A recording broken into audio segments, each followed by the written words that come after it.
किसान आज भी सरकार से संतुष्ट नहीं है। किसानों ने आज हिसार की जाट धर्मशाला में एक विशाल पंचायत की है, जिसमें तमाम जो उसमें पदाधिकारी उन्होंने भाग लिया। तो आज हमारे साथ अखिल भारतीय किसान महासभा के जो उपाध्यक्ष हैं इंद्रजीत जी से बात करते हैं। इंद्रजीत जी, सर ये बताएं कि आज जो आपने बैठक में क्या क्या निर्णय लिए और क्या लगता है किसानों की अभी तक मांगें पूरी क्यों नहीं हुई?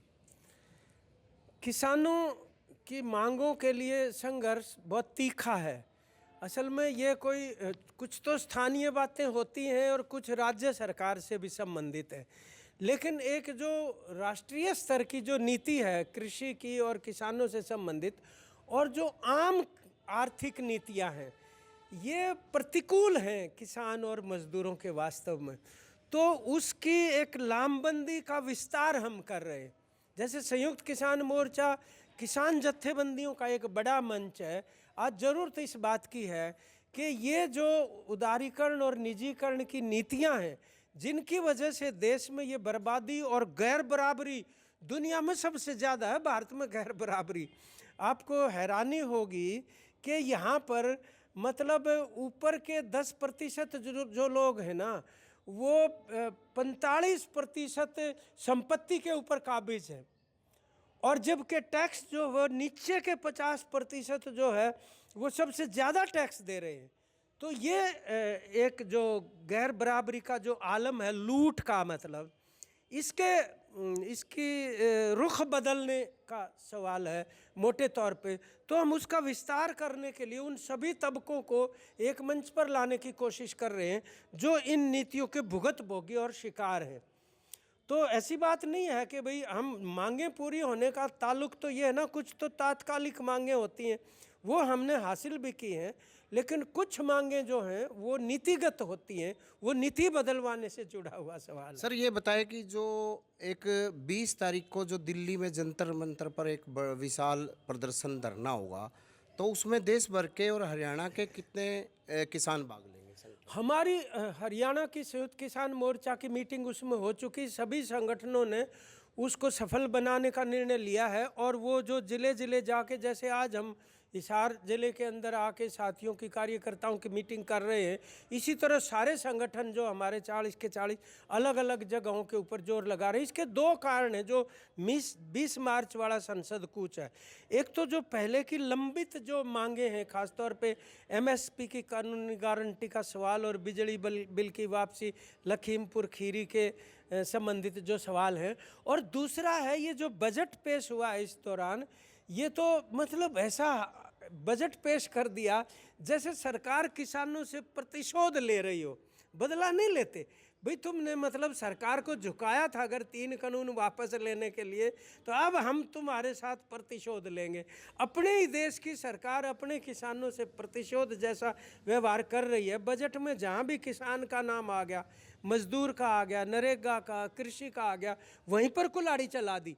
ये है बजट के प्रस्ताव। हमारा मांग उस दिन ये भी रहेगी कि इनको बदला जाए, और जितनी कटौतियाँ की गई हैं, खाद्य सुरक्षा की है या फर्टिलाइज़र की कटौती है या वो मनरेगा की है, वो सारी की सारी दोबारा से बहाल की जाए।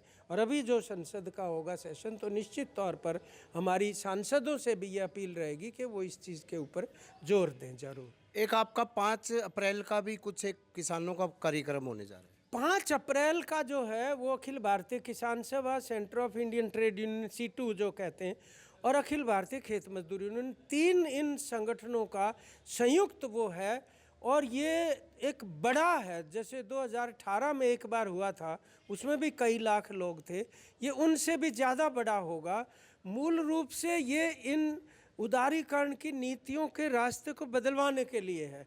और हम ये कह रहे हैं, ये सरकार जो लूट कर रही है ना किसान मजदूरों की, ये 2 तरीके से करती है। लूट करने के लिए झूठ बोलती है, एक तो जो बार बार उनकी सामने आ जाती है, और फूट डालती है। तो लूट, झूठ और फूट, इन नीतियों के खिलाफ ये कार्यक्रम है। तो जो हम कह रहे हैं ना, फूट डालते हैं, वो कहीं हिंदू मुसलमान के नाम पे, कहीं गाय का दुरुपयोग करके, आप जो देख रहे हो जिस तरीके से गुंडागर्दी हो रही है, और कहीं पर जात पात का। हमारे यहाँ हरियाणा में खासतौर पे वो ये सोचते हैं कि पाड़ी बंदे कर दी जाए जात पात की, इसलिए तुम कर्मचारियों को, सरपंचों को, महिलाओं को जगह जगह पीटते भी रहो और किसानों की उपेक्षा भी करो, और चुनाव में हम जात का कार्ड चला देंगे। वो ऐसा समझते हैं। हम उसकी भी काट करेंगे और गांव गांव जाके और ये एकता स्थापित करेंगे, जत्थे निकाल के 5 अप्रैल के लिए। आज उसको भी अंतिम निर्णय देने वाले हैं। जी, हमारे साथ शमशेर नंबरदार हैं, किसान नेता, इनसे जानेंगे। शमशेर जी, ये बताइए, बड़ा आंदोलन भी हुआ, सरकार भी झुकी, अभी भी क्या क्या मांगे हैं जो अधूरी पड़ी है और आप क्या आगे करने जा रहे हैं? मांगे अधूरी क्या, मांगे तो बढ़ा और दी। जैसा कॉमरेड इंद्रजीत भी बोल के गए हैं, बदले की भावना से सरकार काम कर रही है। मोदी जी के घुटने देश के किसानों ने टेके काले कानूनों की मांग को खारिज करने के लिए। उसके प्रतिशोध में, बदले की भावना में हमारे इस बजट के अंदर कटौतियाँ की गई। एग्रीकल्चर में, बिजली में, सिंचाई में और मनरेगा में। सभी स्कूल देहात के किसान और मजदूरों में बच्चे पढ़ते हैं, देहाती लोगों के, हमारे किसानों के स्कूलों को बंद कर दिया गया, वहाँ से मास्टर हटा दिए गए।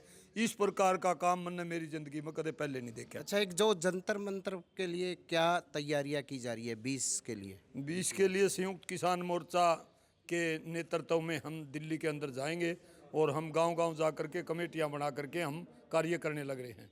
उसके बाद में जो 5 अप्रैल की जो किसान सभा, सीटू और खेत मजदूर का जो महापड़ाव दिल्ली के अंदर होगा, हम वहां पर 5 और 10 लाख के बीच में ऑल इंडिया से पहुंचेंगे।